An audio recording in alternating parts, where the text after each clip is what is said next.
Doc Loves the Kids, a local Kitsap County nonprofit organization established in 2015, whose mission is to provide activities, programs, and community support for at-risk youth. They put the U in community. Doc Loves the Kids.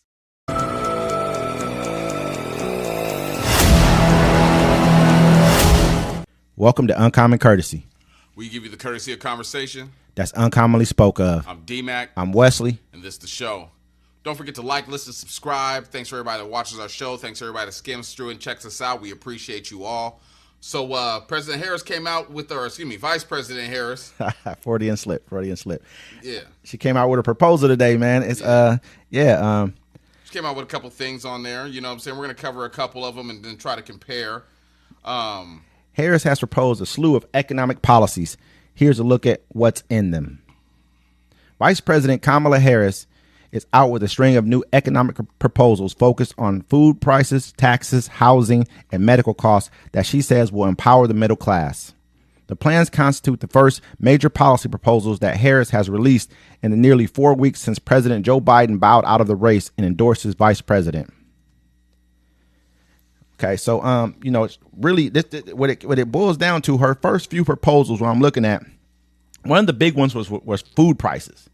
And I think that they've been having that's like one of their Achilles heels right now is the inflation and everything of that nature. And it was like we talked about it when Elon Musk had Trump on X, and Elon Musk said the most it just was crazy to me that he made this point, but he didn't realize the audacity for him to make the point. He was like, well, you know that inflation comes from government overspending.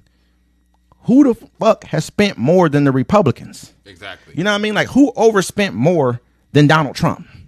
Trump in 4 years drove up the national debt by $9 trillion. He came into office with a $17 trillion deficit. $17 trillion. Everybody's like, Obama ran it up like $8 trillion himself. He came into office with a $1.3 trillion debt. You know what I mean? The guy before him came in with a surplus. So, I mean, like, we got to look at the realities of this shit. He came Go ahead. And then Donald Trump was talking, him and Elon Musk were talking. Donald Trump was like, he came out and said, oh, yeah, man, my 4 years were great. I left Joe Biden with a great economy. And, everybody started commenting like, oh, bro, I was 10 months deep into a cover and shelter place because of COVID. You know what I'm saying? I mean, his stock market dropped below 20,000. He had it up. He had the stock market booming for a minute, but it dropped. You got to take it with the shit with the sugar, man. You got to admit your wrongs too. You know what I'm saying? It's like the economy, American economy. People were like, I don't know how you say we're better under Trump. The last year is what counts.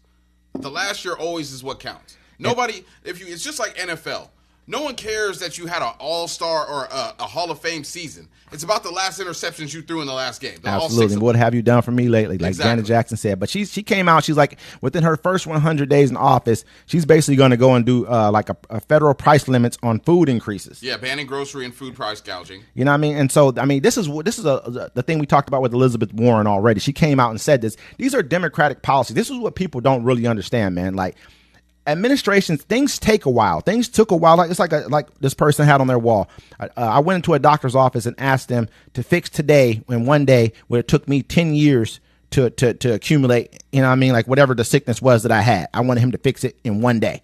You know what I mean? That doesn't happen. So in this first administration, they had to dig us out of not only COVID, but also put our economy back on the right track, which they've done, and also make policies that are empowering the middle class. What I've seen from like what the Democrats have been doing is they're making like it's not a negative socialist agenda. It's a socialist agenda that's more of a populist kind of a socialist type of thing. Yeah. In like a manner of speaking, they're trying to create an environment for middle class and the poorer people to actually be able to live the way they used to live in the 50s.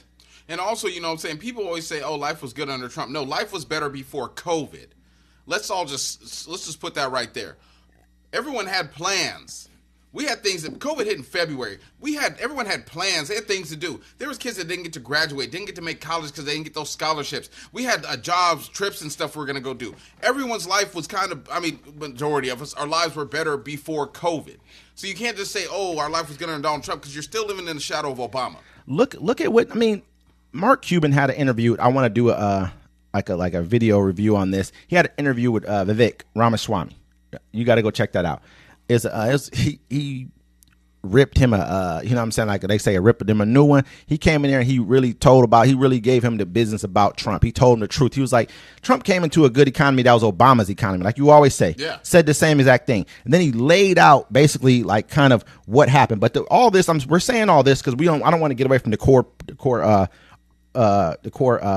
He ripped away most of the stuff Obama did because he was upset that Obama did it, and you saw what happened. It threw our country into the gutter.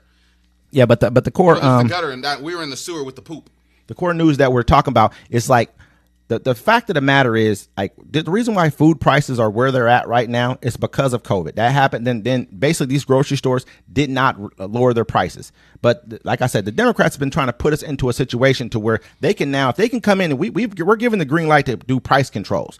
Trump's going to come out and say, oh, they're doing, trying to do communist price controls. I think that's a bad argument for him to use. He just doesn't realize people are okay with that shit because they've been getting, we got 300% price increases on some items, man. $8. What'd you say? Butter. You feel me? Which was probably $2 and something before. I don't know. $2.99. I don't know either, but I bet you it was like probably $2.99. It was like $2.99. You know, for a thing of butter. Now it's like $8. That's a hell of an increase, man. Yeah, that's a lot. And so you got to look at it. And so at the end of the day, I just feel like right now her administration. I really felt like I watched the speech today, and I'm paying attention to her. I always pay attention to people's energy and the way they move. And I know that she truly believes in what she's saying. It took a while for them to come out with their proposals. It took a while for them to even come out with an actual catchphrase. I think it's something like something forward. I can't keep moving forward or something like that. We're not going back. No, it's not that one. They changed it. It's like keep moving forward or moving us forward or something like that. Forward. Now. Probably forward. I saw Stephen King with the shirt on that said forward. Yeah, but Obama's was forward at one point in time. I think theirs is like changed.